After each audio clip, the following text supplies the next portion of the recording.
রাসূলুল্লাহ সাল্লাল্লাহু আলাইহি সাল্লাম বলেন, কেউ যদি কোরআনের একটি অক্ষর উচ্চারণ করে আল্লাহ তার আমলনামায় 10টি নেকি লিপিবদ্ধ করে দেয়। তার আমলনামায় 10টি নেকি লেখা হয়। নবী বলেন, আলিফ লাম মিম পুরাটা একটা অক্ষর, আমি এমনটা বলছি না। লা আকুলু আলিফ লাম মিম হারফুন, আলিফ লাম মিম পুরাটা একটা অক্ষর এমনটা বলছি না। ওয়ালাকিন আলিফুন হারফুন ওয়া লামুন হারফুন ওয়া মিমুন হারফুন। আলিফ একটা অক্ষর, লাম একটা অক্ষর, মিম একটা অক্ষর। আলিফ লাম মিম কোন উম্মত পড়লো আমল নামায় 30টা নেকি লিপিবদ্ধ হয়ে যায়। সুবহানাল্লাহ। পড়েন আলহামদু আলহামদু আলহামদু আলহামদু আলহামদু। আলহামদু। হামজা লাম জবর আল, হামজা লাম জবর আল, হামিম জবর হাম, হামিম জবর হাম, দাল পেশ দু।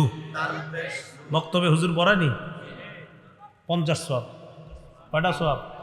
আমরা সবাই 200 সওয়াব পাই। কয়শো? 200। কারণ আমরা 4 বার পড়ছি আলহামদু, হামজা লাম হা মিম দাল 5 অক্ষর। তা আমরা সবাই পড়ছি 4 বার, তাহলে 4 50 কত? 200। তার একটু বলেন, বলেন আলহামদু আলহামদু 250, আলহামদু আলহামদু 300। তাহলে মক্তবে যে হুজুর পড়ায় আর আপনার যে সন্তান পড়ে, লাভ না লস? লাভ। হ্যাঁ, আল্লাহ আমাদেরকে এই শিক্ষার প্রতি আরো গুরুত্ব আরোপ করার তৌফিক দান করেন। আমিন। সহিহ বুখারীর বর্ণনা 5011 নম্বর হাদিস। এই হাদিসের বর্ণনাকারী বারা ইবনে আযিব রাদিয়াল্লাহু তাআলা আন, তিনি বলেন, কানা রাজুলুন ইয়াকরাউ সূরাতাল কাহফি। এক ব্যক্তি সূরা কাহফ তেলাওয়াত করতেছিলেন। সূরা কাহফ পড়েননি জুমার দিন? জি, তো হুজুররা কইছে খালি, আর তো কেউ কয় না। হ্যাঁ, সূরা কাহফ আলেম ছাড়া অন্যরা পড়েন কে কে দেখি? মাশাআল্লাহ, বারাকাল্লাহ, মাশাআল্লাহ। ইনশাল্লাহ পড়বেন কারা? সবচেয়ে বড় উপকার, দাজ্জালের ফিতনা থেকে আল্লাহ আপনাকে হেফাজত করবে। সুবহানাল্লাহ। এটা কেন পড়বেন না? জুমার দিন পড়ে ফেললেন। হাফেজ যারা আছেন আপনাদের তো 15-20 মিনিট লাগবে না, 15 মিনিট সর্বোচ্চ 15 মিনিট লাগবে। তো আপনি তো মসজিদে যাইতে যাইতে পড়ে ফেলতে পারেন হাফেজ সাহেবরা। তাহলে সূরাতুল কাহফটা মা বোনদেরকেও বলবেন পড়তে জুমার দিন, আপনারাও পড়বেন। জুমার আগে আগে আপনি বাস যখন 10টার দিকে গোসল করে, সাধারণত আমাদের দেশের মুসলমানরা 10টার দিকে গোসল করে রেডি হয় আস্তে আস্তে। তা আপনি 10টা বাজে গোসল করে আগে আগে মসজিদে চলে যান। ইমাম সাহেব মিম্বরে বসে 12টা 25 বা 15-তে বসে। তো এর আগে আপনি মসজিদে বৈশা দুখুলুল মসজিদ পড়লেন, পড়ার পর এরপরে যদি নফল নামাজ পড়তে মন চায় কিছু পড়লেন, আর যদি না আমি পড়বো না, তো বসে বসে সূরা কাহফটা তেলাওয়াত করেন। এরপর খতিব সাহেব আসবে, উনি বয়ান করবে, তারপর আপনি বয়ানে মনোযোগ দিলেন। তা আপনারা গুরুত্ব দিয়ে আমলটা করেন, আল্লাহ তৌফিক দান করেন। আমিন। বলেন তো, কলব দিয়ে যে ইবাদত করি এটাকে কি বলা হয়? আত্মিক। আত্মিক, আত্মা থেকে আত্মিক ইবাদত। মুখ দিয়ে যে ইবাদত করি এটাকে কি বলা হয়? মৌখিক ইবাদত। শরীর দিয়ে যে ইবাদত করি এটাকে কি বলা হয়? শারীরিক ইবাদত। সম্পদ দিয়ে যে ইবাদত করি এটাকে বলা হয় আর্থিক ইবাদত। শরীর এবং সম্পদ দিয়ে যে ইবাদত করি এটাকে বলা হয় আর্থিক এবং শারীরিক ইবাদত। আল্লাহ আমাদেরকে মনে রাখার তৌফিক দান করেন। আমিন। 1 নম্বর, কলব দিয়ে ইবাদত করি, এটা হলো আত্মিক ইবাদত। আত্মিক ইবাদত কি? সুন্দর চিন্তা ভাবনা করা, এটা আত্মিক ইবাদত। সূরা আলী ইমরানের 191 নম্বর আয়াতে আল্লাহ বলেন, জ্ঞানী হলো তারা আল্লাযীনা ইয়াযকুরুনাল্লাহা কিয়ামা ওয়া কুউদান ওয়া আলা জুনুবিহিম ওয়া ইয়াতাফাক্কারুনা ফি খালকিস সামাওয়াতি ওয়াল আরদ রব্বানা মা খালাকতা হাযা বাতিলা সুবহানাকা ফাকিনা আযাবান নার। জ্ঞানী তারা যারা দাঁড়িয়ে আল্লাহকে স্মরণ করে, ওয়া কুউদা বসে বসে আল্লাহকে স্মরণ করে, ওয়া আলা জুনুবিহিম শুয়ে শুয়ে আল্লাহকে স্মরণ করে, ওয়া ইয়াতাফাক্কারুনা ফি খালকিস সামাওয়াতি ওয়াল আরদ আসমান জমিনের সৃষ্টি নিয়ে যারা চিন্তা করে, চিন্তা করার পর তারা বলে, রব্বানা মা খালাকতা হাযা বাতিলা, হে আমাদের রব, এ আসমান জমিন আপনি অনর্থক সৃষ্টি করেননি। সুবহানাকা ফাকিনা আযাবান নার। আপনার পুত পবিত্রতা বর্ণনা করছি, আমাদেরকে আগুনের আযাব থেকে আপনি রক্ষা করেন। সকলে বলি আমিন। আমিন। বলেন একটু আমার সাথে, বলেন সুন্দর সুন্দর চিন্তা ভাবনা করা, চিন্তা ভাবনা করা, এটা আত্মিক ইবাদত। আত্মিক কলব দিয়ে সুন্দর চিন্তা ভাবনা করা, এটা আত্মিক ইবাদত। নিয়ত করা আত্মিক ইবাদত। সহিহ বুখারীর 1 নম্বর হাদিস, ওমর ইবনুল খাত্তাব রাদিয়াল্লাহু তাআলা আনহুর বর্ণনা। তিনি রাসূলুল্লাহ সাল্লাল্লাহু আলাইহি সাল্লাম থেকে হাদিসটি বর্ণনা করেছেন। রাসূলুল্লাহ সাল্লাল্লাহু আলাইহি সাল্লাম বলেন, ইন্নামাল আ'মালু বিন্নিয়াত।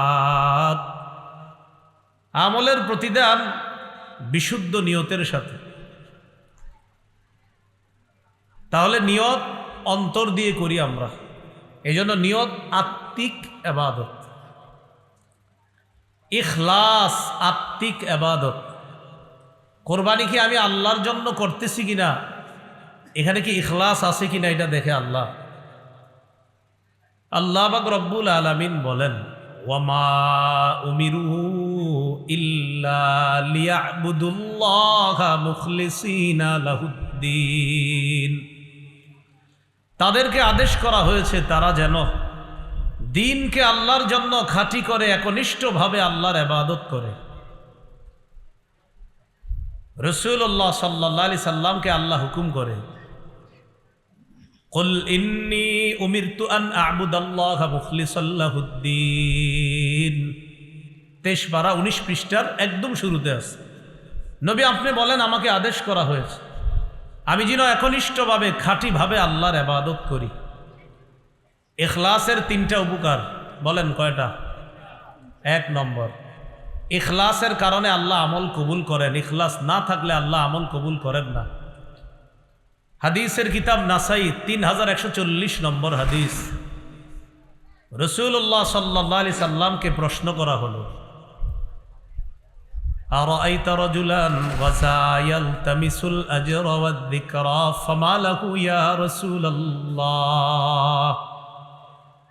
হুজুর, এক ব্যক্তি আল্লাহর রাস্তায় জিহাদ করেছে, তার উদ্দেশ্য হলো আল্লাহর কাছ থেকে সওয়াব কামাই করা আর মানুষের কাছ থেকে বাহবা কামাই করা, এটা হলো তার উদ্দেশ্য। এক ব্যক্তি আল্লাহর রাস্তায় জিহাদ করেছে, তার উদ্দেশ্য হলো আল্লাহর কাছ থেকে প্রতিদান পাওয়া আর মানুষের কাছ থেকে বাহবা কামাই করা। মানুষ বলবে লোকটা অনেক বড় পালোয়ান। ফামালাহু ইয়া রাসূলুল্লাহ, হুজুর এই ব্যক্তি কি পাবে, কি সওয়াব পাবে? নবী জবাব দিলেন, লা শাইআ লাহু, সে কিছুই পাবে না। আ'আদাহা সালাস মাররাত, 3 বার নবীকে প্রশ্নটা করা হলো আবার, হুজুর কিছুই পাবে না? নবীজি 3 বার বললেন, লা শাইআ লাহু, লা শাইআ লাহু, লা শাইআ লা। সে কিছুই পাবে না, সে কিছুই পাবে না, সে কিছুই পাবে না। হাদিসের শেষে নবী বলেন, ইন্নাল্লাহা লা ইয়াকবালু মিনাল আমাল ইল্লা মা কানা লাহু খালিসা ওয়াবতুগিয়া বিহি ওয়াজহু। আল্লাহ ততক্ষণ পর্যন্ত আমল কবুল করেন না যতক্ষণ আমলটা আল্লাহর জন্য খাঁটিভাবে না হবে এবং আল্লাহকে খুশি করার জন্য না হবে। আল্লাহ আমাদের সকল ইবাদতগুলা, বিশেষ করে সামনে কুরবানি নামক ইবাদতটা যেন একমাত্র আল্লাহকে খুশি করার জন্য করতে পারি, আল্লাহ তৌফিক দান করেন। ইখলাসের 2য় উপকার, ইখলাসের সাথে কাজ করলে ওই কাজের প্রতিদান আল্লাহর পক্ষ থেকে দেওয়া হয়। এমনকি বিবির মুখে যদি কেউ ইখলাসের সাথে খাবারের লোকমা উঠায় দেয়, তাকেও আল্লাহ সওয়াব দান করেন। সহিহ বুখারীর 56 নম্বর হাদিস, সাদ ইবনে আবি ওয়াক্কাস রাদিয়াল্লাহু তাআলা আনহুকে রাসূলুল্লাহ সাল্লাল্লাহু আলাইহি সাল্লাম বলেন, ইন্নাকা লান তুনফিকা নাফাকাতান তাবতাগী বিহা ওয়াজহাল্লাহ ইল্লা উজিরতা আলাইহা হাত্তা মা তাজআলু ফি ফামি ইমরাআতিক তুমি যতক্ষণ পর্যন্ত আল্লাহকে খুশি করার জন্য দান সৎকা করবা, ততক্ষণ তোমাকে ওই দানের প্রতিদান আল্লাহর পক্ষ থেকে দেওয়া হবে। এমন কি, সবাই বলেন এমন কি, তুমি যদি তোমার বিবির মুখে যা উঠিয়ে দাও, খাবার উঠিয়ে দাও, ইখলাসের সাথে যদি আমলটা করো, এটারও প্রতিদান আল্লাহ দান করবেন। বিবিরে কেউ খাওয়াই দিস ইখলাসের সাথে, এটার প্রতিদানও আল্লাহ দান করবেন। ইখলাসের ৩ নম্বর উপকার, গুনাহ মাফ হয়। সহিহ বুখারীর 3467 নম্বর হাদিস, বাইনামা কালবুন ইউতিফু বিরাকিয়া কাদা ইয়াকতুলুহুল আতশ ফারাআতহু বাগিয়ুম মিন বাগায়া বনি ইসরাঈল। কূপের পাশে একটা কুকুর পিপাসায় কাতরায়, এমন পিপাসা যে পিপাসার কারণে কুকুরটা মারা যাবে যাবে অবস্থা। বনি ইসরাইলের এক ব্যভিচারিণী নারী কুকুরটাকে দেখে, দেখার পর তার মায়া হয়। ইখলাসের সাথে নাজাআত মুকাআহা, ওই নারী তার মৌজা খুলছে, খোলার পর মৌজা দিয়ে পানি আনছে, আনার পর ফাসাকাতহু, কুকুরকে পানি পান করায়া দেয়। আল্লাহ নবী বলেন ইখলাসের সাথে আমল আল্লাহ এত কবুল করেছেন, গুফিরা লাহা বিহি, এতটুকু একটা ইখলাসওয়ালা আমলের কারণে তার আগের সব গুনাহগুলো মাফ করে দেওয়া হয়। ইখলাস। তাহলে বলেন তো, ভুলে গেছেন আসল কথা। কয় মাধ্যমে ইবাদত করি? 5 মাধ্যমে। 1 নাম্বার অন্তর দিয়ে। অন্তরে একটা ইবাদত সুন্দর ফিকির করা, আরেকটা ইবাদত নিয়ত করা, আরেকটা ইবাদত ইখলাস। এই জন্য মনে রাখবেন, নিয়ত বিশুদ্ধ যদি আর ইখলাসের সাথে হয়, ছোট আমলও বিশুদ্ধ নিয়তের কারণে বড় হয়ে যায়, বড় আমল অশুদ্ধ নিয়তের কারণে ছোট হয়ে যায়। সবাই বলেন বলেন, ছোট আমল ছোট আমল বিশুদ্ধ নিয়তের কারণে, বিশুদ্ধ নিয়তের কারণে, ইখলাসের কারণে ইখলাসের কারণে বড় হয়ে যায়। বড় হয়ে যায়। বড় আমল বড় আমল অশুদ্ধ নিয়তের কারণে, অশুদ্ধ নিয়তের কারণে, ইখলাস না থাকার কারণে ইখলাস না থাকার কারণে ছোট হয়ে যায়। ছোট হয়ে যায়। একটা কিতাব আছে নাম জামিউল উলুমি ওয়াল হিকাম। এই কিতাবের লেখকের নাম ইবনে রজব হাম্বলি রহমতুল্লাহি আলাইহি। 1 নম্বর খণ্ড 13 নম্বর পৃষ্ঠায় তিনি আনছেন, قال عبد الله بن المبارك رحمه الله رب عمل صغير تعزمه النية ورب عمل كبير تصغره النية। আব্দুল্লাহ ইবনুল মুবারক রহমতুল্লাহি আলাইহি বলেন, বিশুদ্ধ নিয়ত ছোট ছোট আমলকে বড় বানায় দেয়, আর অশুদ্ধ নিয়ত বড় আমলকে ছোট বানায় দেয়। নাউজুবিল্লাহ। বিশুদ্ধ নিয়ত ছোট আমলকে বড় বানায় দেয়, অশুদ্ধ নিয়ত বড় আমলকে ছোট বানায় দেয়। ইখলাসওয়ালা বিশুদ্ধ নিয়তের কারণে 1 টাকার প্রতিদান যে রব কত দিবে রব ভালো জানেন। ইখলাস ছাড়া অশুদ্ধ নিয়তের কারণে 1 কোটি দানের ফজিলত রব তো দিবেন না, বরং এটাকে ছোট বানাইতে বানাইতে একদম ছোট বানায়। ইখলাস নেই, নিয়ত অশুদ্ধ। কিন্তু ইখলাসওয়ালা বিশুদ্ধ নিয়তের 1 টাকা, এটা যে আল্লাহ কত বড় বানাবেন এটা আল্লাহ ভালো জানেন। এবার আমার সাথে একটু বলেন, লা ইলাহা ইল্লাল্লাহ পড়েন। লা ইলাহা ইল্লাল্লাহ। বলেন এই কালিমা এই কালিমা মুখে উচ্চারণের পাশাপাশি মুখে উচ্চারণের পাশাপাশি অন্তরেও লালন করা। অন্তরে লালন করা। অন্তরে লালন করাটা বলেন অন্তরে লালন করাটা আত্মিক ইবাদত। আত্মিক ইবাদত। আল্লাহ ছাড়া কোনো ইলাহ নাই, এটা কলবের মধ্যে লালন করা, এটাও আত্মিক ইবাদত। একটা মুখ দিয়ে বলি আমরা, আরেকটা হলো অন্তর দিয়ে, এটা না হ্যাঁ আসলে আল্লাহ ছাড়া ইলাহ নাই, এটা অন্তরে আমি লালন করি, এটা আত্মিক ইবাদত। সহিহ বুখারীর 44 নম্বর হাদিস, قال رسول الله صلى الله عليه وسلم يخرج من النار من قال لا إله إلا الله وفي قلبه وزن شعيرة من خير ويخرج من النار من قال لا إله إلا الله وفي قلبه وزن برة من خير ওয়াখরুজু মিনান নার মান ক্বালা লা ইলাহা ইল্লাল্লাহ ওয়া ফি কলবিহি ওয়াজনু যাররাতিন মিন খায়র। রাসূলুল্লাহ সাল্লাল্লাহু আলাইহি সাল্লাম বলেন, যার অন্তরে গম পরিমাণ, জব পরিমাণ, অনু পরিমাণ ঈমান থাকবে, সে একদিন না একদিন জাহান্নাম থেকে বের হয়ে জান্নাতে প্রবেশ করবে। সুবহানাল্লাহ। অন্তরে, এটা আত্মিক ইবাদত। আত্মিক ইবাদত আরেকটা তাওয়াক্কুল, আল্লাহর উপর ভরসা করা, এটাও আত্মিক ইবাদত। ওয়ামান ইয়াতাওয়াক্কাল আলাল্লাহি ফাহুয়া হাসবুহ, যে ব্যক্তি আল্লাহর উপর ভরসা করে আল্লাহ তার জন্য যথেষ্ট হয়ে যায়। যে আল্লাহর উপর ভরসা করে আল্লাহ তার জন্য যথেষ্ট হয়ে যায়। আল্লাহ আমাদের সকলকে এই আত্মিক ইবাদতগুলা বুঝে শুনে নিয়মিত যেন আমরা আত্মিক ইবাদতগুলা করতে পারি, আল্লাহ তৌফিক দান করেন। আমিন। খুব মনোযোগ দেন।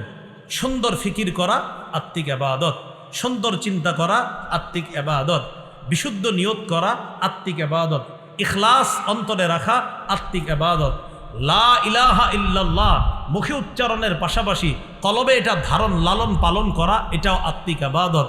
তাওয়াক্কুল করা, ভরসা করা, এটাও আত্মিক ইবাদত।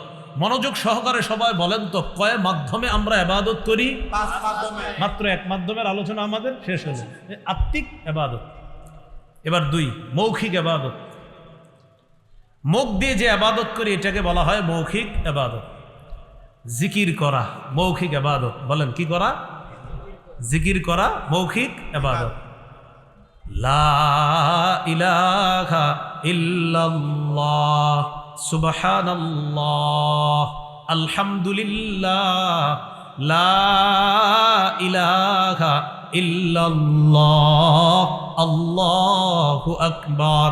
মৌখিক ইবাদতটা মন দিয়ে সবাই একটু করি, চলেন। সুবহানাল্লাহ আলহামদুলিল্লাহ, লা লায়েত আলিফ টানবেন, লা ইলাহা ইল্লাল্লাহ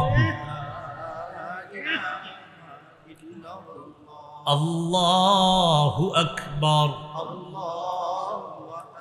মৌখিক ইবাদত করলাম, জিকির করলাম, এটা মৌখিক ইবাদত।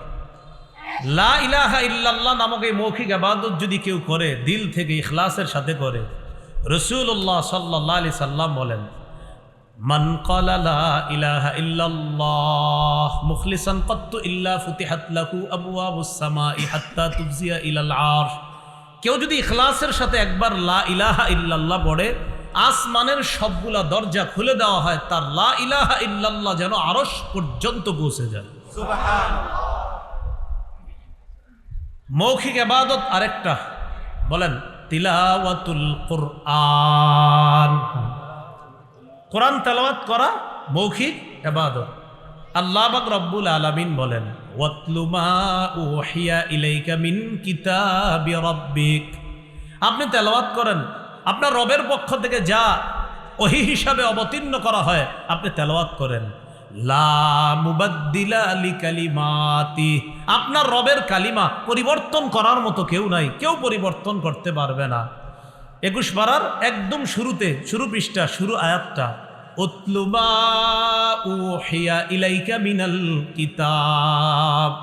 কিতাবের যা আপনাকে ওহী হিসাবে দেওয়া হয় তা আপনি তেলাওয়াত করেন। আল্লাহ আমাদের সকলকে বেশি বেশি কোরআন তেলাওয়াত করার তৌফিক দান করেন। আমিন। তিরমিজির বর্ণনা 2910 নম্বর হাদিস, 2910 নম্বর হাদিস, قال رسول الله صلى الله عليه وسلم من قرأ حرفا من كتاب الله فله به حسنة وفي رواية فله حسنة والحسنة بعشر أمثالها। রাসূলুল্লাহ সাল্লাল্লাহু আলাইহি সাল্লাম বলেন, কেউ যদি কোরআনের একটি অক্ষর উচ্চারণ করে আল্লাহ তার আমলনামায় 10টি নেকি লিপিবদ্ধ করে দেয়। তার আমলনামায় 10টি নেকি লেখা হয়। নবী বলেন, আলিফ লাম মিম পুরাটা একটা অক্ষর, আমি এমনটা বলছি না। লা আকুলু আলিফ লাম মিম হারফুন, আলিফ লাম মিম পুরাটা একটা অক্ষর এমনটা বলছি না। ওয়ালাকিন আলিফুন হারফুন ওয়া লামুন হারফুন ওয়া মিমুন হারফুন। আলিফ একটা অক্ষর, লাম একটা অক্ষর, মিম একটা অক্ষর, আলিফ লাম মিম কোন উম্মত পড়লো আমল নামায় 30টা নেকি লিপিবদ্ধ হয়ে যায়। সুবহান পড়েন আলহামদু আলহামদু আলহামদু আলহামদু আলহামদু। আলহামদু হামজা লাম জবর আল, হামজা লাম জবর আল হামিম জবর হাম, হামিম জবর হাম দাল পেশ দু। দাল পেশ বক্তব্যে হুজুর পড়ায়নি 50 সওয়াব। কয়টা সওয়াব? আমরা সবাই 200 সওয়াব পাইছি। কয়শো? 200 কারণ আমরা 4 বার পড়ছি আলহামদু, হামজা লাম হা মিম দাল 5 অক্ষর, তা আমরা সবাই পড়ছি 4 বার, তাহলে 4 50 কত? 200 তার একটু পড়েন, বলেন আলহামদু আলহামদু 250, আলহামদু আলহামদু 300। তাহলে মক্তবে যে হুজুর পড়ায় আর আপনার যে সন্তান পড়ে, লাভ না লস? লাভ। হ্যাঁ, আল্লাহ আমাদেরকে এই শিক্ষার প্রতি আরো গুরুত্ব আরোপ করার তৌফিক দান করেন। আমিন। সহিহ বুখারীর বর্ণনা 5011 নম্বর হাদিস। এই হাদিসের বর্ণনাকারী বারা ইবনে আযিব রাদিয়াল্লাহু তাআলা আন, তিনি বলেন কানা রাজুলুন ইয়াকরাউ সূরাতাল কাহফি, এক ব্যক্তি সূরা কাহফ তেলাওয়াত করতেছিলেন। সূরা কাহফ পড়েননি জুমার দিন? জি তো হুজুররা কইছে খালি, আর তো কেউ কয় না। হ্যাঁ, সূরা কাহফ আলেম ছাড়া অন্যরা পড়েন কে কে দেখি? মাশাআল্লাহ, বারাকাল্লাহ, মাশাআল্লাহ। ইনশাল্লাহ পড়বেন কারা? সবচেয়ে বড় উপকার, দাজ্জালের ফিতনা থেকে আল্লাহ আপনাকে হেফাজত করবে। সুবহান তো এটা কেন পড়বেন না? জুমার দিন করে ফেললেন। হাফেজ যারা আছেন আপনাদের তো 15-20 মিনিট লাগবে না, 15 মিনিট সর্বোচ্চ 15 মিনিট লাগবে। তো আপনি তো মসজিদে যাইতে যাইতে পড়ে ফেলতে পারেন হাফেজ সাহেবরা। তাহলে সূরাতুল কাহফটা মা বোনদেরকেও বলবেন পড়তে জুমার দিন, আপনারাও পড়বেন। জুমার আগে আগে আপনি বাস যখন 10টার দিকে গোসল করে, সাধারণত আমাদের দেশের মুসলমানরা 10টার দিকে গোসল করে রেডি হয় আস্তে আস্তে, তো আপনি 10টা বাজে গোসল করে আগে আগে মসজিদে চলে যান। ইমাম সাহেব মিম্বরে বসে 12টা 25 বা 15-তে বসে, তো এর আগে আপনি মসজিদে বৈশা দুখুলুল মসজিদ পড়লেন, পড়ার পর এরপরে যদি নফল নামাজ পড়তে মন চায় কিছু পড়লেন, আর যদি না আমি পড়বো না তো বসে বসে সূরা কাহফটা তেলাওয়াত করেন। এরপর খতিব সাহেব আসবে, উনি বয়ান করবে, তারপর আপনি বয়ানে মনোযোগ দিলেন। তা আপনারা গুরুত্ব দিয়ে আমলটা করেন, আল্লাহ তৌফিক দান করেন। আমিন। মা বোনদেরকেও বলবেন তারাও যেন জুমার দিনে আমলটা করে, আল্লাহ নারী পুরুষ সকলকে তৌফিক দান করেন। আমিন। তার সবচেয়ে বড় লাভ কি? দাজ্জালের ফিতনা থেকে আল্লাহ হেফাজত করেন। এক ব্যক্তি সূরা কাহফ তেলাওয়াত করতেছে, সহিহ বুখারীর 5011 নম্বর হাদিস শোনাচ্ছে। তো যখন তেলাওয়াত করতেছে, ওয়া ইলা জানিবিহি হিসানুন মারবুতুন বিশাতামাইন, তার পাশে একটা ঘোড়া বাঁধা 2টা রশি দিয়ে, যিনি তেলাওয়াত করতেছে। ফাতাকাশাতহু সাহাবা, আকাশের মেঘ এটারে ছায়া দিতেছে, মানে আকাশের মেঘের মতো একটা আইসা এরকম ছায়া দিতেছে। সুবহান ফাজাআলা ইয়ানফিরু, ঘোড়া লাফানো শুরু করছে। সাহাবী অবাক হয়ে গেলেন। ফালাম্মা আসবাহা আতান নবিয়্য সাল্লাল্লাহু আলাইহি ওয়াসাল্লাম ওয়া যাকারা যালিকা লা, সকাল যখন হয় আল্লাহ নবীর কাছে যাওয়ার পর নবীকে পুরা ব্যাপারটা বলেন। নবীজি বললেন তিলকা সাকিনাতু তানাজ্জালাত বিল কুরআন, তুমি যেটা দেখলা রাতের বেলা এটা হলো আল্লাহর পক্ষ থেকে প্রশান্তি। তুমি কোরআন তেলাওয়াত করার কারণে এই তেলাওয়াতে প্রশান্তি দুনিয়াতে নিয়ে এসেছে। সুবহান মৌখিক ইবাদত কোরআন তেলাওয়াত করা। আল্লাহ আমাদের সকলকে ইবাদত করার তৌফিক দান করেন। আমিন। দোয়া করা মৌখিক ইবাদত, আল্লাহ মাফ করে দেন, আল্লাহ আমারে বাঁচান, আল্লাহ বিপদ থেকে বাঁচান, আল্লাহ আমারে রিজিক দেন, আল্লাহ মেয়েটার বিয়ে হচ্ছে না বিয়ের ব্যবস্থা করেন, এটা মৌখিক ইবাদত। আবু দাউদের বর্ণনা 1479 নম্বর হাদিস, 1479। قال رسول الله صلى الله عليه وسلم الدعاء هو العبادة, রাসূলুল্লাহ সাল্লাল্লাহু আলাইহি সাল্লাম বলেন দোয়া করাটাই ইবাদত, দোয়া করাটাই ইবাদত। সুবহানাল্লাহ, দোয়া করাটাই ইবাদত। তাহলে দোয়া করব তো ইনশাআল্লাহ। সূরা আনআমের 55 নম্বর আয়াতে আল্লাহ বলেন উদউ রাব্বাকুম তাদাররুআন ওয়া খুফিয়া, তোমরা তোমাদের রবকে ডাকো তাদাররুআ, বিনীতভাবে, বিনয়ের সাথে, ওয়া খুফিয়া, চুপিসারে। একটা দুইটায় ঘুম ভাঙা গেছে, অজু লাগবে না, হাতটা উঠায় বলেন আল্লাহ আমি তো পেরেশানিতে আছি মাবুদ, আমার বিবিও জানে না, সন্তানরাও জানে না, দুনিয়ার কেউ জানে না, সবার দরজা বন্ধ হয়ে গেছে। আল্লাহ আপনার দরজাটা তো বন্ধ হয় নাই, আমার এই পেরেশানি থেকে আপনি উদ্ধার করেন। চুপিসারে এইভাবে আল্লাহরে বলেন। আল্লাহ আমাদের সকলকে দোয়া করার তৌফিক দান করেন। আমিন। এটা কি আবাদত? মৌখিক আবাদত। আবাদত কয় মাধ্যমে করি? 5 মাধ্যমে। 3 নাম্বার শারীরিক আবাদত, যে আবাদত আমরা শরীর দিয়ে করি, যেমন নামাজ। যেমন কি? নামাজ। সূরা হজের 77-78 নম্বর আয়াতে আল্লাহ বলেন, ইয়া আইয়ুহাল্লাযীনা আমানুরকাউ ওয়াসজুদু ওয়া'বুদু রাব্বাকুম ওয়াফআলুল খায়রা লাআল্লাকুম তুফলিহুন। হে ঈমানদারগণ, ইরকাউ, তোমরা রুকু করো, ওয়াসজুদু, সিজদা করো, ওয়া'বুদু রাব্বাকুম, তোমরা তোমাদের রবের ইবাদত করো, ওয়াফআলুল খায়র, ভালো কাজ করো, লাআল্লাকুম তুফলিহুন, যাতে তোমরা সফলকাম হও। ক্বালা রাসূলুল্লাহি সাল্লাল্লাহু আলাইহি ওয়াসাল্লাম, লাউ আন্না নাহরান বিবাবি আহাদিকুম ইয়াগতাসিলু ফীহি কুল্লা ইয়াউমিন 5 মাররাত ফাহাল ইয়াবকা মিন দারানিহি শাই। নবী বলেন, তোমাদের কারো বাড়ির সামনে একটা পুকুর আছে, এই পুকুরে ওই ব্যক্তি দৈনিক 5 বার গোসল করে। আচ্ছা বলো তো তোমরা, তার শরীরে কি কোনো ময়লা থাকবে? আপনারা বলেন তো। নবীজি বলেন, তার শরীরে কি কোনো ময়লা থাকবে? তো সাহাবীরা জবাব দিছে, লা ইয়াবকা মিন দারানিহি শাই। হুজুর, তার শরীরে কোনো ময়লা থাকবে না। নবীজি সাল্লাল্লাহু আলাইহি সাল্লাম বললেন, ফাযালিকা মিসলুস সালাওয়াতিল খামস ইয়ামহুল্লাহু বিহিন্নাল খাতায়া। এইভাবে 5 ওয়াক্ত নামাজ যদি কেউ পড়ে, 5 বার গোসল করলে যেমন তার শরীরে কোনো ময়লা অবশিষ্ট থাকে না, 5 ওয়াক্ত নামাজ যদি কোনো বান্দা পড়ে, আল্লাহ তার গুনাহগুলা ধুয়ে মুছে সাফ করে দেয়। সুবহান। আল্লাহ আমাদের সকলকে এই শারীরিক ইবাদত করার তৌফিক দান করেন।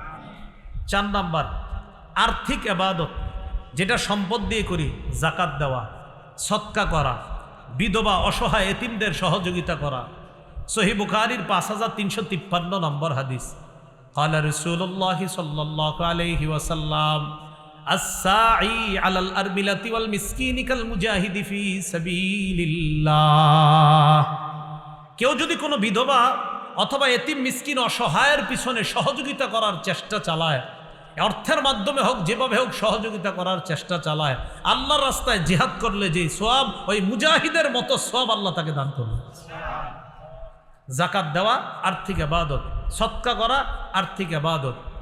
সহিহ বুখারীর বর্ণনা, ক্বালা রাসূলুল্লাহি সাল্লাল্লাহু আলাইহি ওয়াসাল্লাম, মান আতাহুল্লাহু মালা ফালাম ইউআদ্দি যাকাতা মুথিলা লাহু ইয়াউমাল কিয়ামাতি শুজাআন আকরা। যে ব্যক্তিকে আল্লাহ টাকা পয়সা দান করেছে, যাকাতের যোগ্য হয়েছে উনি, কিন্তু যাকাত দেয় নাই, কিয়ামতের ময়দানে এই যাকাত যোগ্য সম্পদ যতটুকুর যাকাত দেন নাই, অন্তরিত হবে। এই সাপ তাকে কিয়ামতের ময়দানে তার সামনে এইভাবে ফনা দিয়ে বলবে, আনা কানজুকা আনা মালুকা, আমি তোমার সেই সঞ্চিত সম্পদ, যে সম্পদের যাকাত তুমি দাও নাই, আমি সেই সম্পদ এখন সাপ হয়ে তোমাকে আমি খাবো।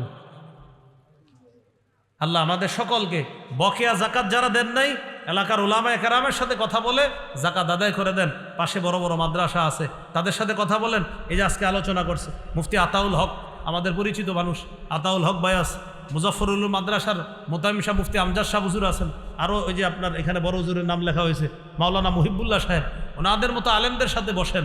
অতীতের বকেয়া যাকাত যারা দেন নাই, বসে ওই জাকাতগুলাও দিবেন, ভবিষ্যৎ জাকাত যারা যোগ্য হবেন ওই জাকাতগুলাও আদায় করে দিবেন। আল্লাহ তৌফিক দান করেন। 5 নাম্বার, যেই ইবাদত অর্থ এবং শরীর দিয়ে করা হয়, এই ইবাদতটাকে বলা হয় আর্থিক এবং শারীরিক ইবাদত। এই ইবাদত করার জন্য এখন আল্লাহর কোটি কোটি বান্দা অপেক্ষমান, সারা পৃথিবীর কোটি কোটি বান্দা অপেক্ষা করতেছে, আল্লাহ যদি যেতে পারতাম। আর লাখ লাখ বান্দা অলরেডি উপস্থিত হয়েছে, হইতেছে, হবে। আল্লাহর ঘরের আশেপাশে তারা এখন অবস্থানরত আছে। এটা হলো হজ করা। হজ করতে টাকাও লাগে, শরীরও লাগে। এই ইবাদতটাকে বলা হয় আর্থিক এবং শারীরিক ইবাদত। বলেন তো আর্থিক শারীরিক ইবাদতের নাম কি? হজ করা। আচ্ছা, মুসলিম শরীফের বর্ণনা 1337 নম্বর হাদিস, 1373 নম্বর হাদিসও আছে, 1372 নম্বর হাদিসও আছে। রাসূলুল্লাহ সাল্লাল্লাহু আলাইহি সাল্লাম বলেন, আইয়ুহান নাস, হে লোক সকল, কদ ফুরিদ আলাইকুম, তোমাদের উপর ফরজ করা হয়েছে আল হাজ্জু, হজ করা, ফাহুজ্জু, তোমরা হজ করো। অন্য জায়গায় নবী বলছেন ইন্নাল্লাহা কাতাবা আলাইকুমুল হাজ্জা ফাহুজ্জু, আল্লাহ তোমাদের উপর হজ ফরজ করেছেন, তোমরা হজ করো।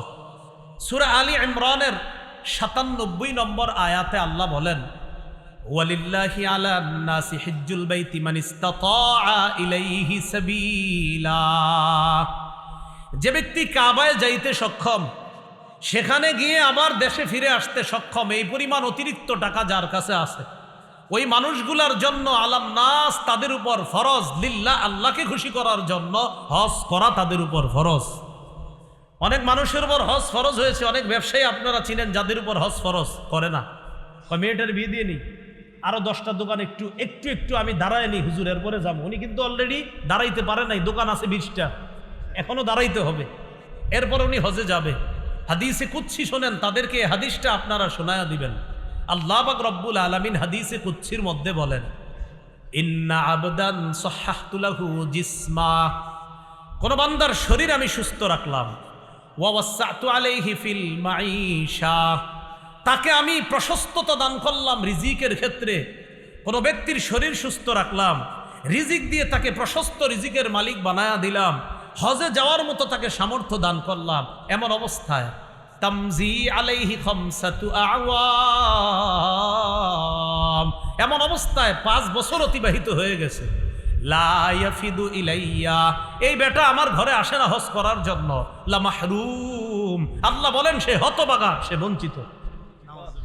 আমি যার শরীর সুস্থ রাখলাম, যাকে আমি টাকা পয়সা দিলাম, এইভাবে তার উপর 5 বছর অতিবাহিত হয়ে গেছে, লোকটা এখনো আমার কাছে উপস্থিত হওয়ার জন্য আসে, আমার কাছে আইসা উপস্থিতি, আমার কাছে আইসা লাব্বাইক বলে নাই, আমার দরবারে আইসা উপস্থিত হয় নাই, আমার ঘরের সামনে আসে নাই, এরকম কয় বছর হয়ে গেছে?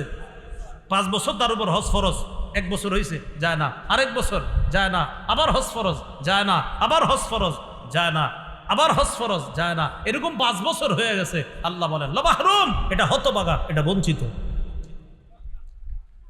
যাদের উপর হজ ফরজ, আল্লাহ তাদেরকে হজ করার তৌফিক দান করে। হজে বিলম্ব করলে মুসিবত আছে। কি মুসিবত? চলেন একটা হাদিস শুনে নেই।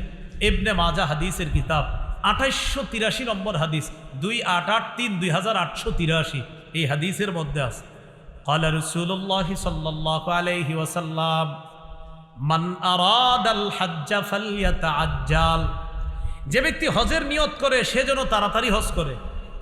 কেন? ফাইন্নাহু ক্বাদ ইয়ামরাদুল মারিদ, কেননা কখনো কখনো মানুষ অসুস্থ হয়ে যায়। ওয়া তাদিল্লুদ দাল্লাহ, কখনো কখনো হজে যাওয়ার যে বাহনটা, ওই বাহন হারিয়ে যায়, ওই বাহনের ত্রুটি এসে যায়, তাই যেতে পারে না। ওয়া তারিদুল হাজা, কখনো কখনো প্রয়োজন উপস্থিত হয়ে যায়, ওই প্রয়োজন আসার পর তখন আর হজে যাইতে পারে না।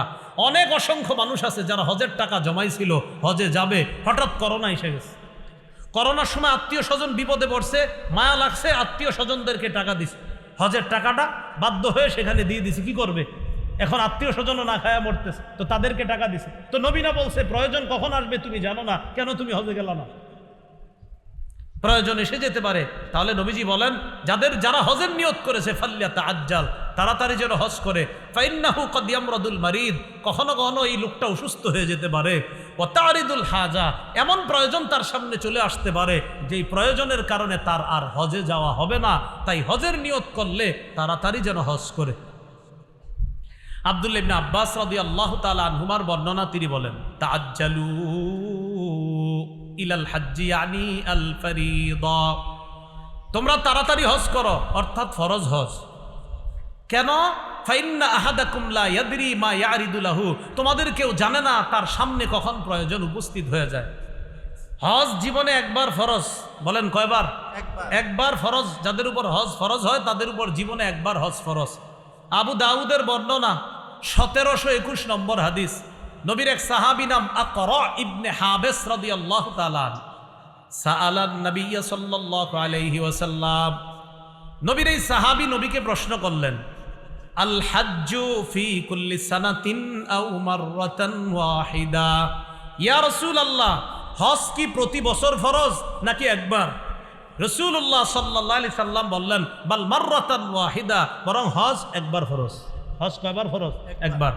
সহিহ মুসলিমের বর্ণনা, নবী হজের কথা বলার পর এক সাহাবী দাঁড়ায় প্রশ্ন করলেন, আকুল্লা আমিন ইয়া রাসূলুল্লাহ, ওগো আল্লাহর রাসূল সাল্লাল্লাহু আলাইহি সাল্লাম, হজ কি প্রতি বছর ফরজ? এই কথাটা বলার পর ফাসাকাতা, নবী চুপ রইলেন, হাত্তা ক্বালাহা সালাসা, লোকটা এই প্রশ্ন 3 বার করলেন, ইয়া রাসূলুল্লাহ সাল্লাল্লাহু আলাইহি সাল্লাম, হজ কি প্রতি বছর ফরজ? নবী চুপ রইলেন। অবশেষে নবী বললেন, লাউ কুলতু নাম লা ওয়াজাবাত ওয়ালা মাসতাতাতুম, আমি যদি বলতাম যে হ্যাঁ, তাহলে তোমাদের উপর প্রতি বছর হজ ফরজ হয়ে যেত, আর তোমরা এটা করতে পারতা না। তোমরা আমারে বেশি প্রশ্ন করবা না, জারুনি মা তারাকতুকুম, আমি যা বলি এর উপর তোমরা আমল করবা, বেশি প্রশ্ন করবা না তোমরা। মনে রাখবা, ফাইন্নামা হালাকা মান কানা ক্বাবলাকুম বিকাসরাতি সুআলিহিম ওয়া ইখতিলাফিহিম আলা আমবিয়াইহিম, তোমাদের পূর্ববর্তীরা বেশি প্রশ্ন করার কারণে ধ্বংস হয়ে গেছে, নবীদের সাথে বেশি মতভেদ করার কারণে ধ্বংস হয়ে গেছে। তো রাসূলুল্লাহ সাল্লাল্লাহু আলাইহি সাল্লাম বললেন হজ একবার ফরজ, তো খালি প্রশ্ন করে হুজুর প্রতি বছর? নবী চুপ রইলেন। নবী বলেন, আমি যদি বলতাম হ্যাঁ, তাহলে সামর্থ্যবানদের জন্য প্রতি বছর হজ ফরজ হয়ে যেত, আর এটা করতে পারতো না। আপনাদের আত্মীয় স্বজন যাদের উপর হজ ফরজ আপনি জানেন, তাদেরকে বুঝান তারা যেন হজ করে। অনেক ব্যবসায়ী আছে আপনি চিনেন জানেন, তিনি হজ করতেছে না, আপনি তাদেরকে বুঝান তারা যেন হজ করে। আল্লাহ তৌফিক দান করেন। আব্দুল্লাহ ইবনে ওমর রাদিয়াল্লাহু তাআলা আনহুমার বর্ণনা, তিনি বলেন, ক্বালা রাসূলুল্লাহ সাল্লাল্লাহু আলাইহি ওয়াসাল্লাম, ইসতামতিউ বিহাদাল বাইত ফাকাদ হুদিমা মাররাতাইন ওয়া ইরফাউ ফিস সালিসা। রাসূলুল্লাহ সাল্লাল্লাহু আলাইহি সাল্লাম বলেন, হজ উমরার মাধ্যমে তোমরা এই ঘর দ্বারা উপকৃত হও, কাবা ঘর দ্বারা। এই কাবা আগে 2 বার ধ্বংস করা হয়েছে, মনে রাখবা, ইউরফাউ ফিস সালিসা, তৃতীয়বার ধ্বংসের পর কাবা কিন্তু একবারে উঠিয়ে নেওয়া হবে, তখন আর কিন্তু এই কাবা দ্বারা উপকৃত হওয়ার সুযোগ আর পাবা না। আবু দাউদের বর্ণনা, 1729 নম্বর হাদিস। আমাদের দেশেও আছে অনেক মানুষ, ওনারা হজে যায় না। কেন? ওনারা সন্ন্যাসী, এজন্য হজে যাবে না। আমি হজে যাব না, মানুষ দেখবে, এজন্য হজে যায় না। সন্ন্যাসী। এই জাতীয় সন্ন্যাসগিরির স্থান ইসলামে নাই। মুসনাদে আহমদের হাদিসের মধ্যে আছে যে হজে না যাওয়াটা সন্ন্যাসগিরি না, হজে না গিয়ে সন্ন্যাসগিরি করা, এটা ইসলাম সমর্থন করে না। আমাদের দেশেও এমন লোক আছে যার লাখ লাখ ভক্ত আছে, যিনি হজে যায় না এই কারণে যে হজে গেলে ছবি তুলতে হবে, তাই হজে যায় না। হজে গেলে কি করতে হবে? এই জন্য কোথায় যায় না? তো ছবি তোলা, আমরাও বলি ছবি তোলা অপ্রয়োজনীয়, ছবি তোলা ঠিক না, এটা সত্যি কথা। অপ্রয়োজনীয় ছবি তোলা অন্যায়, কিন্তু পাসপোর্টের ছবি, এটা কি অপ্রয়োজনীয় না প্রয়োজনীয়? প্রয়োজনীয়। তো অপ্রয়োজনীয় একটা, আরেকটা প্রয়োজনীয়। তো পাসপোর্টের ছবি এটা প্রয়োজনীয়, এটা তুলতে হবে, তুলে হজে যেতে হবে। তো অনেকে বলে যে ছবি তোলা লাগে, এই জন্য হজে যায় না। নাউজুবিল্লাহ, এটা সন্ন্যাসগিরি না। ইসলামের বিধান ফরজ, হজ নামক এই বিধানের বিপরীতে নিজের যদি আপনি মনে করেন যে আমার সামর্থ্য থাকার পরেও আপনি হজে যাচ্ছেন না, আর না যাওয়াটাকে সন্ন্যাসগিরি মনে করেন, এটা নিঃসন্দেহে পথভ্রষ্টতা আর মূর্খতা ছাড়া আর কিছু না। এটা পথভ্রষ্টতা। কেন? রাসূলুল্লাহ সাল্লাল্লাহু আলাইহি সাল্লাম বলেন, লা সরুরতা ফিল ইসলাম, ইসলামে সন্ন্যাসবাদী, এই জাতীয় সন্ন্যাসবাদী করা যাবে না। হজ না করে সন্ন্যাসগিরি করবেন, এটা যাবে না। আল্লাহ আমাদের সামর্থ্যবানদেরকে হজ করার তৌফিক দান করেন। আমিন। হজের কি ফায়দা? হজের 1 নাম্বার ফজিলত, হজ করলে আগের সব গুনাহ মাফ। সুবহানাল্লাহ। এই ব্যাপারে আপনাদেরকে কয়েকটা হাদিস শোনাই, মন দিয়ে শুনেন। তিরমিজির বর্ণনা 811 নম্বর হাদিস। এই হাদিসের মধ্যে আসছে, ক্বালা রাসূলুল্লাহ সাল্লাল্লাহু আলাইহি ওয়াসাল্লাম, মান হাজ্জা ফালাম ইয়ারফুস ওয়ালাম ইয়াফসুক গুফিরা লাহু মা তাকদ্দামা মিন যামবি। যে ব্যক্তি হজ করলো, হজে যাওয়ার পর ফালাম ইয়ারফুস, অশ্লীল কথা বলল না, ওয়ালাম ইয়াফসুক, অশ্লীল কাজ কর্ম ঝগড়াঝাটি করল না, গুফিরা লাহু মা তাকদ্দামা মিন যামবি, তার আগের সবগুলা গুনাহ মাফ করে দেওয়া হয়েছে। আরেকটা ফজিলত শোনেন, সহিহ বুখারীর বর্ণনা, 1773 নম্বর হাদিস। ক্বালা রাসূলুল্লাহ সাল্লাল্লাহু আলাইহি ওয়াসাল্লাম, মান হাজ্জা লিল্লাহ ফালাম ইয়ারফুস ওয়ালাম ইয়াফসুক রাজাআ কায়াউমিন ওয়ালাদাতহু উম্মুহু। যে ব্যক্তি আল্লাহর জন্য হজ করলো, হজের মধ্যে গিয়ে অশ্লীল কাজ করলো না, অশ্লীল কথা বলল না, অশ্লীল বাক্য আলাপ করলো না, অশ্লীলতায় লিপ্ত হলো না, সে হজ থেকে এমনভাবে ফিরবে যেন তার মা আজকে তাকে জন্ম দিছে। নবজাতক শিশুর মতো সে হজ থেকে ফিরবে। আরেকটা বর্ণনা শুনেন, ক্বালা রাসূলুল্লাহ সাল্লাল্লাহু আলাইহি ওয়াসাল্লাম মান হাজ্জাল বাইতা ফাকাদা মানাসিকা, যে ব্যক্তি হজ করলো আর হজের বিধিবিধানগুলো সঠিকভাবে পালন করলো, ওয়াসালিমাল মুসলিমুনা মিন লিসানিহি ওয়া ইয়াদি, আর মুসলমানরা তার হাত এবং জবানের কষ্ট দেওয়া থেকে নিরাপদ থাকলো। অনেকে হজে গিয়ে তওয়াফ করার সময় কাবা ঘর চুমা দিতে গিয়ে অন্য মুসলমানদেরকে ধাক্কায় কষ্ট দিবেন না, এই কষ্ট দেওয়া ঠিক না। আপনি যদি পারেন কাবা ঘরের ওই হজরে আসওয়াদে চুমা দিবেন, কিন্তু মুসলমানদের ধাক্কায়া কষ্ট দিয়া এইভাবে চারোদিকে ফালায়া দেয়া কাবা ঘরে চুমা দেওয়া না, এটা আপনাকে বলে নাই যে আরেক মুসলমানকে আপনি ধাক্কা দিবেন, কষ্ট দিবেন, ফেলে দিবেন আর এইভাবে গিয়ে কাবায় চুমা দিবেন, এটা আপনি করবেন না। পারলে চুমা দিবেন, না পারলে সমস্যা নাই, আপনি তওয়াফ করেন। মুসলমানকে ধাক্কাইয়া কাবায় চুমা দিবেন না। কারণ নবীজি সাল্লাল্লাহু আলাইহি সাল্লাম বললেন, যে ব্যক্তি হজ করলো ফাকাদা মানাসিকা, হজের বিধিবিধানগুলো সঠিকভাবে পূর্ণ করলো, ওয়াসালিমাল মুসলিমুনা মিন লিসানিহি ওয়া ইয়াদি, আর ওই ব্যক্তি থেকে অন্য হাজী সাহেবরা তার মুখ এবং হাতের কষ্ট দেওয়া থেকে বিরত থাকলো, রাসূলুল্লাহ সাল্লাল্লাহু আলাইহি সাল্লাম বলেন গুফিরা লাহু মা তাকদ্দামা মিন যামবি, তার আগের গুনাহগুলো মাফ করে দেওয়া হলো। যারা হজে গিয়েছি আলহামদুলিল্লাহ, যারা যাব নিয়ত করেছি আমরা সেখানে গিয়ে মুখ আর হাত দিয়ে কাউকে কষ্ট দিব না, বলেন ইনশাআল্লাহ। তাহলে যদি পারি হজরে আসওয়াদে চুমা দিব, চেষ্টা করব চুমা দেওয়ার, কিন্তু এর মানে এই না আমার আশেপাশের হাজিদেরকে ধাক্কায়া আমি ফেলে দিলাম, তাদেরকে কষ্ট দিয়ে গিয়ে আমি চুমা দিলাম, এটা করব না। ঠিক আছে তো ইনশাআল্লাহ? আপনি ইনশাআল্লাহ পাইবেন চান্স, একটু অপেক্ষা করবেন। খালি রাতে দেখবেন একটা সময় একটু ভিড় কম থাকে, তখন সবাই একটু হোটেলে চলে যায়, ঘুমায়া যায়, ওই টাইমে একটা চান্স দিতে পারেন না? ওই টাইমে চান্স দিবেন, দেখবেন 7-8 বার চুমা দিতে পারবেন। এই জন্য অপেক্ষা থাকবেন, আল্লাহ তো আপনারা দেখতেছে, অপেক্ষায় থাকবেন যে কখন একটু ভিড় কম, তো এই সময় গিয়ে আসতে আপনি কাজটা করে চলে আসেন, হজরে আসওয়াদকে চুমা দিয়ে চলে আসেন। একটা রাত 1টা, 1:30, 2টার দিকে অপেক্ষায় থাকেন, ওই টাইমে একটু ভিড় কম থাকে, সবাই হোটেলে যায়, একটু আরাম করে আবার 2টা, 2:30টায় সবাই হারামে চলে আসে। তো এর আগের মুহূর্তটা আপনি অপেক্ষা করবেন যে কখন একটু ভিড় কম থাকে, তখন গিয়ে আপনি হজরে আসওয়াদে চুমা দিয়ে চলে আসেন। এই চান্সগুলো মানুষ বুঝে না, অপেক্ষা করতে হবে আপনার। এই চান্স এইভাবে নেবেন, আল্লাহ তৌফিক দান করেন। তাহলে কি শিখলাম? হজে গিয়ে কাউকে কষ্ট দেওয়া যাবে না, মুখ দিও না, হাত দিও না, তাহলে আমার আগের গুনাহগুলা মাফ করে দেওয়া হবে। সহিহ মুসলিমের বর্ণনা 121 নম্বর হাদিস, মাদ্রাসার পাঠ্যপুস্তক অনুসারে এই হাদিসের মধ্যে আসছে রসুলের সাহাবী আমর ইবনুল আস মুমূর্ষ অবস্থায় খুব পেরেশানির মধ্যে আছে। তখন তাকে বলা হলো, আমা আলিম তাইয়া আমরু আন্নাল ইসলাম ইয়াহদিমু মা কানা ক্বাবলা, আমর তুমি কি জানো না ইসলাম আগের গুনাহগুলা মিটায়া দেয়? ওয়ান্নাল হিজরাতা তাহদিমু মা কানা ক্বাবলাহা, হিজরত আগের গুনাহগুলা মিটায়া দেয়। ওয়ান্নাল হাজ্জা ইয়াহদিমু মা কানা ক্বাবলাহু, আর হজ আগের গুনাহগুলা ধ্বংস করে দেয়, ধুয়ে মুছে সাফ করে দেয়। তাহলে হজের ফজিলত জানলাম। 2 নম্বর হজ্জে মাবরুরের ফজিলত, বলেন কোন হজ? এতক্ষণ জানলাম শুধু হজ, এখন হজ্জে মাবরুর। আল্লাহ আমাদের সকলকে, আমরা যারা হজ করার নিয়ত করেছি, আমাদেরকে যেন আল্লাহ হজ্জে মাবরুর নসিব করে, আমিন। সহিহ বুখারীর বর্ণনা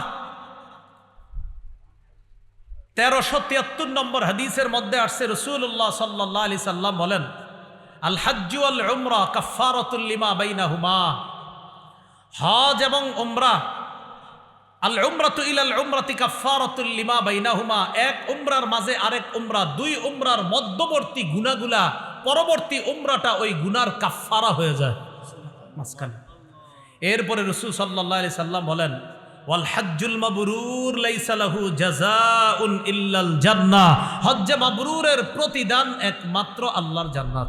সুবহানাল্লাহ। সহিহ বুখারীর 1520, 1521 এই হাদিসগুলোর মধ্যে হজ সম্পর্কে লম্বা আলোচনা। তিরমিজির বর্ণনা 810 নম্বর হাদিস, এই হাদিসের মধ্যে আসছে রাসূলুল্লাহ সাল্লাল্লাহু আলাইহি সাল্লাম বলেন, তাবিউ বাইনাল হজ্জি ওয়াল উমরাহ, তোমরা একই সফরে হজ এবং উমরা একটার পর আরেকটা আদায় করো, মানে একই সফরে হজ উমরা পরপর আদায় করো তোমরা।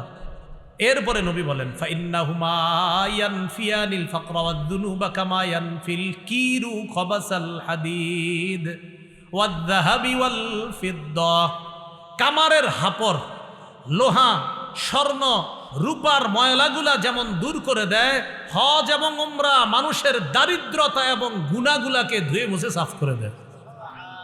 হজ করলে কি টাকা খরচ হয় কিনা? আরে হজ করলে টাকা খরচ হয় না? কিন্তু হজ করলে টাকা খরচ হয়, নবী কয় দারিদ্রতা দূর হয়। সুবহানাল্লাহ। হজ করলে টাকা খরচ হয়, নবী কি কয় দারিদ্রতা দূর হয়। ইয়াকিন করতে হবে নবীর কথা। হজ করলে 7 লাখ খরচ হইতেছে, নবী কয় তোমার দারিদ্রতা দূর হবে, আমি নবী বলছি। হজ করলে দারিদ্রতা দূর হবে। তো রাসূল সাল্লাল্লাহু আলাইহি সাল্লাম বলেন, হজ এবং উমরা দারিদ্রতা গুনাহকে এমনভাবে মিটিয়ে দেয় যেমনি ভাবে কামারের হাপর লোহা স্বর্ণ রূপার ময়লাগুলাকে যেমন দূর করে দেয়, হজ উমরা গুনাহ এবং দারিদ্রতা এইভাবে দূর করে দেয়, ধুয়ে মুছে সাফ করে দেয়। সুবহানাল্লাহ। আল্লাহ আমাদেরকে হজ করার তৌফিক দান করেন। এক হাদিসের মধ্যে আল্লাহ রাসূল সাল্লাল্লাহু আলাইহি সাল্লাম বলেন, লাইসা লিল হাজ্জাতিল মাবরুরাহ সাওয়াবুন ইল্লাল জান্নাহ, হজ্জে মাবরুরের সওয়াব একমাত্র আল্লাহর জান্নাত। আরেক হাদিসের মধ্যে রাসূল সাল্লাল্লাহু আলাইহি সাল্লামকে জিজ্ঞাসা করা হলো, সুইলা রাসূলুল্লাহ সাল্লাল্লাহু আলাইহি সাল্লাম আইয়ুল আমালি আফজল, ইয়া রাসূলুল্লাহ কোন আমল সবচাইতে শ্রেষ্ঠ? নবী বললেন, ঈমানুন বিল্লাহি ওয়া রাসূলি, আল্লাহর প্রতি ঈমান আনা, রাসূলের প্রতি ঈমান আনা সবচেয়ে শ্রেষ্ঠ আমল। সুম্মাল জিহাদ, এরপর জিহাদ করা সবচেয়ে শ্রেষ্ঠ আমল। সুম্মা হাজ্জাতুন বাররাতুন তাফদুলু সাইরাল আমাল কামা বাইনা মাতলি'আশ শামসি ইলা মাগরিবিহা। রাসূলুল্লাহ সাল্লাল্লাহু আলাইহি সাল্লাম বলেন, 1 নাম্বার ঈমান, 2 নাম্বার জিহাদ, 3 নাম্বার হজ্জে মাবরুর। হজ্জে মাবরুর কি জিনিস জানো? দুনিয়ার পূর্ব পশ্চিম যেমন দূরত্ব, অন্য আমলগুলার তুলনায় হজ্জে মাবরুরের তেমন দূরত্ব। হজ্জে মাবরুর আল্লাহর কাছে এতটাই ফজিলতপূর্ণ। সুবহানাল্লাহ। আল্লাহ আমাদের সকলকে হজ্জে মাবরুর নসিব করেন। এবার আলোচনা শুনেন, হজ্জে মাবরুর সর্বোত্তম ইবাদত। সহিহ বুখারীর বর্ণনা 26 নম্বর হাদিস। এই হাদিসের মধ্যে আসছে, সুইলা রাসূলুল্লাহ সাল্লাল্লাহু আলাইহি সাল্লাম আইয়ুল আমালি আফজল, নবীকে জিজ্ঞাসা করা হলো কোন আমল সবচেয়ে শ্রেষ্ঠ? নবী বললেন, ঈমানুন বিল্লাহি ওয়া রাসূলি, আল্লাহর উপর বিশ্বাস করা, রাসূলের প্রতি বিশ্বাস করা। কিলা সুম্মা মাজা, এরপর কোনটা? নবী বললেন, আল জিহাদু ফি সাবিলিল্লাহ, আল্লাহর রাস্তায় জিহাদ করা। কিলা সুম্মা মাজা, জিজ্ঞাসা হলো এরপর কোনটা? নবীজি বললেন, হজ্জুন মাবরুর, হজ্জে মাবরুর আদায় করা, এটা হলো সবচাইতে শ্রেষ্ঠ। মা বোনরা যারা ওয়াজ শুনতেছেন মনে রাখবেন, হজ্জে মাবরুর যদি কোনো নারীকে আল্লাহ নসিব করে, ওই নারীকে জিহাদের সওয়াব আল্লাহ দান করবে। সহিহ বুখারীর বর্ণনা 1520 নম্বর হাদিস। আম্মাজান আয়েশা সিদ্দিকা রাদিয়াল্লাহু তাআলা আনহা বললেন, নারল জিহাদ আফজলাল আমাল, হুজুর জিহাদকে আমরা শ্রেষ্ঠ আমল মনে করি, আফালা নুজাহিদু, আমরা কি জিহাদ করব না? নবীজি বললেন, না তোমরা জিহাদ করবা না। নারীকে বললেন, তাহলে ওয়ালাকিন্না আফজলাল জিহাদ হজ্জুন মাবরুর, তোমাদের শ্রেষ্ঠ জিহাদ হলো হজ্জে মাবরুর করা। নারীরা যদি তোমরা হজ্জে মাবরুর আদায় করতে পারো, তোমাদের হজ যদি মাবরুর হিসাবে আল্লাহ কবুল করেন, ওই নারীকে জিহাদের সওয়াব আল্লাহ দান করবেন। তাহলে কোনো নারী হজ করা, তাকে হজের সওয়াবও দিবে আল্লাহ তাআলা, আবার জিহাদের সওয়াবও আল্লাহ দান করবে। এক হাদিসে রাসূল সাল্লাল্লাহু আলাইহি সাল্লাম বলেন, জিহাদুল কাবীরি ওয়াদ দাঈফি ওয়াল মারআ আল হজ্জ ওয়াল উমরা, বৃদ্ধ মানুষের জিহাদ, দুর্বলের জিহাদ, নারীর জিহাদ হলো হজ করা, উমরা করা। বৃদ্ধ মানুষের জিহাদ হজ করা, উমরা করা। দুর্বল মানুষের জিহাদ হজ করা, উমরা করা। নারীর জিহাদ হজ করা, উমরা করা। একটা মজার হাদিস শুনে আপনাদেরকে। এক ব্যক্তি রাসূল সাল্লাল্লাহু আলাইহি সাল্লামের কাছে আসছে, আসার পরে বলতেছে, আপনি তো ক্লান্ত হয়ে যাইতেছেন দিদি, জাযাকাল্লাহ। এক ব্যক্তি রাসূল সাল্লাল্লাহু আলাইহি সাল্লামের কাছে আসছে, আসার পর নবীজিকে বলতেছেন, ইন্নী জাবান, হুজুর আমি ভীরু। ইন্নী দাঈফ, আমি দুর্বল। এর মানে বুঝাইতে চাই, হুজুর আমি এতটাই দুর্বল, এই দুর্বলতার কারণে ভয়ে জেহাদে যাইতে পারতেছি না। মানে আমি তো এত দুর্বল, কিভাবে জেহাদে যাব? নবীজি বললেন, হালুম্মা ইলাল জিহাদ লা শাওকাতা ফি, তুমি এমন জেহাদের দিকে আসো, আমি তোমার এমন এক জেহাদের দাওয়াত দিই, যেই জেহাদে অস্ত্র শস্ত্র লাগে না, যেই জেহাদে তোমার শত্রু নাই, সেটা হলো আল হাজ্জু। তুমি যদি হজ করো, আল্লাহ তোমাকে জেহাদের সওয়াব দান করবে। তাহলে নারীদের জেহাদ হজ করা, দুর্বলের জেহাদ হজ করা, বৃদ্ধ মানুষের জেহাদ হজ করা। এখনো যাদের বৃদ্ধ বাবা হজ করে নাই, আর আপনাদের অনেক সামর্থ্য আছে, আপনার বাবাও হজ ফরজ ছিল করতে পারে নাই, আরে আপনি সন্তান হিসাবে করায় দেন না বাবারে হজটা, সমস্যা কি? হ্যাঁ, আল্লাহ তৌফিক দান করেন। সকলে বলেন আমিন, বলেন আল্লাহ তৌফিক দান করেন। আমার সাথে একটু বলেন, হাজি সাহেবরা হাজী সাহেবরা, উমরা আদায়কারীগণ, উমরা আদায়কারী, আল্লাহর প্রতিনিধি। সুবহানাল্লাহ। হাজী সাহেব কার প্রতিনিধি? আল্লাহর প্রতিনিধি। ইবনে মাজাহ 2892 2893 এই দুই হাদিসের মধ্যে আসছে রাসূলুল্লাহ সাল্লাল্লাহু আলাইহি সাল্লাম বলেন, আল হুজ্জাজ ওয়াল উম্মার ওয়াফদুল্লাহ, হাজী সাহেবগণ, উমরা আদায়কারীগণ আল্লাহর প্রতিনিধি। পরের হাদিসে নবী বলেন, আল গাজী ওয়াল হাজ ওয়াল আমির ওয়াল মুতামির ওয়াফদুল্লাহ, জিহাদকারী, হজ আদায়কারী, উমরা আদায়কারী আল্লাহর প্রতিনিধি। দাআহুম ফাআজাবুহু, আল্লাহ তাদেরকে ডাকছে, তারা আল্লাহর ডাকে সাড়া দিছে। সুবহানাল্লাহ। আল্লাহ হাজীদেরকে ডাকছে, হাজীরা আল্লাহর ডাকে সাড়া দিছে। এবার কি বলে নবী দেখেন, সালুহু আতাহুম, এবার হাজীরা আল্লাহর কাছে যা চাইবে আল্লাহ তাই দান করবে। এবার একটা শুনেন, বলেন হাজীকে হাজীকে আল্লাহ মাফ করে। আল্লাহ মাফ, হাজী যার জন্য মাফ চায় হাজী যার জন্য মাফ, তাকেও আল্লাহ মাফ করে। আবার শুনেন, বলেন হাজীকে হাজীকে আল্লাহ মাফ করে। আল্লাহ মাফ, হাজী যার জন্য মাপ চায় তাকেও আল্লাহ মাফ করে। বলেন অতএব আমরা আমাদের স্বজনদেরকে ফোন করে আইফোন চাবো না, মোবাইল চাবো না, বরং বলবো আপনিও নিজের গুনার জন্য দোয়া করবেন, আমার জন্য দোয়া করবেন। তাহলে নিজের গুনাহ মাফের জন্য হাজী সাহেব যারা হজে গেছে এলাকার ফোন দিয়া বলবেন, আইফোন চাইেন না। ওই যে অনেকে মোবাইল টোবাইল অনেকের কিছু কথা বলে দেয়, কাকা আপনি যাইতেছেন হজে, তো আওয়ার সময় এরকম নির্লজ্জ আর বেহায়া টাইপের মানুষ বেচারা ওখানে গেছে হজ করতে, ফোন দিয়া কয় ফোন আনতে, মোবাইল আনতে। আপনি ফোন করে বলবেন আপনি নিজের জন্য আল্লাহর কাছে ক্ষমা চাইবেন, আমার নামটা ধরেও ক্ষমা চাইবেন। আল্লাহ তৌফিক দান করেন। রাসূলুল্লাহ সাল্লাল্লাহু আলাইহি সাল্লাম বলেন, ইয়াগফিরুল্লাহু লিল হাজ ওয়া মিন ওলিমান ইস্তাগফারা লাহুল হাজ, হাজীকেও আল্লাহ মাফ করে, হাজী যার জন্য মাফ চায় তাকেও আল্লাহ মাফ করে। হাজীকে আল্লাহ মাফ করে, হাজী যার জন্য মাফ চায় আল্লাহ তাকেও মাফ করে।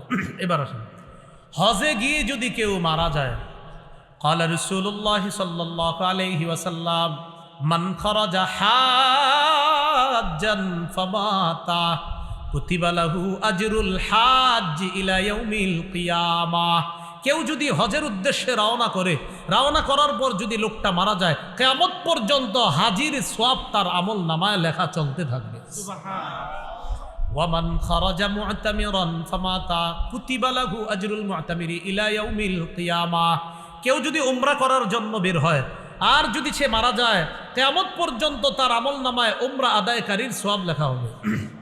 ওয়ামান খারাজা গাজিয়ান ফামাতা কুতিবা লাহু আজরুল গাজি ইলা ইয়াউমিল কিয়ামাহ, কেউ যদি জিহাদের জন্য বের হয় আর যদি সে মারা যায়, আল্লাহ তার আমল নামায় কিয়ামত পর্যন্ত জিহাদের সওয়াব লিখতে থাকবে। সহিহ বুখারী একটা হাদিস শুনেন, 1266 1267, দোনো হাদিস একই রকমের। এক ব্যক্তি আরাফার ময়দানে নবীজির পাশে আছে, আরাফার ময়দানে নবীর পাশে। হজের সবচেয়ে গুরুত্বপূর্ণ একটা ইবাদত আরাফায় অবস্থান করা। বাইনামা রাজুলুন ওয়াকিফুন মা রাসূলিল্লাহি সাল্লাল্লাহু আলাইহি ওয়াসাল্লাম বিআরাফা, এক ব্যক্তি নবীজির সাথে আরাফার ময়দানে অবস্থান করতেছে। ফাওয়াকা আন রাহিলাতিহি, লোকটা তার বাহনের উপর ছিল, বাহন থেকে পড়ে লোকটা মারা গেছে। ফাকসাতহু, ওই লোকটা ঘাড় মচকে লোকটা মারা গেছে। ঘোড়া থেকে বা বাহন থেকে পড়ছে, পড়ার পর ঘাড় মচকা লোকটা মারা গেছে। মারা যাওয়ার পর নবীজি সাহাবীদেরকে বললেন, ইগসিলুহু বিমাইন ওয়া সিদরিন, বড়ই পাতা গরম করে তার গোসলের ব্যবস্থা করো। ওয়াকাফিনুহু বিসাউবাইন, তাকে 2 কাপড়ে কাফন দাও। আমরা মরলে কয় কাফন দেওয়া হবে? পুরুষকে 3টা। হাজী সাহেব যিনি আরাফার ময়দানে মারা গেলেন, নবীজি বললেন কয় কাফন পরাও? 2 কাফন। এরপরে নবী বললেন, ওয়ালা তুখাম্মিরু রাসা, তার মাথা ডাকবা না। ওয়ালা তুহান্নিতুহু, সুগন্ধি লাগাইবা না। হাজী সাহেবের সুগন্ধি লাগাবা না, তার মাথাটা ডাকবা না। হজে গেলে ওই সময় হাজী সুগন্ধিও লাগায় না, মাথাও ডাকে না, 2 কাপড়ে থাকে। নবী বললেন তাকে গোসল করাও। ওয়াকাফিনুহু বিসাউবাইন, 2 কাপড় তাকে পেঁচায়া দাও। ওয়ালা তুহান্নিতুহু, তাকে সুগন্ধি লাগাইবা না। ওয়ালা তুখাম্মিরু রাসাহু, তার মাথাটা ডাকবা না। কেন জানো? ফাইন্নাহু ইউবাসু ইয়াউমাল কিয়ামাতি মুলাব্বিয়া, এই হাজী কিয়ামতের ময়দানে লাব্বাইক আল্লাহুম্মা লাব্বাইক বলতে বলতে কবর থেকে উঠবে। ভাই বুঝে আসছে সবার কথাগুলা? তাহলে হজে গিয়ে মারা গেলে লাভ না লস? এই জন্য হজে যাদের সামর্থ্য আছে আল্লাহ যাওয়ার তৌফিক দান করেন।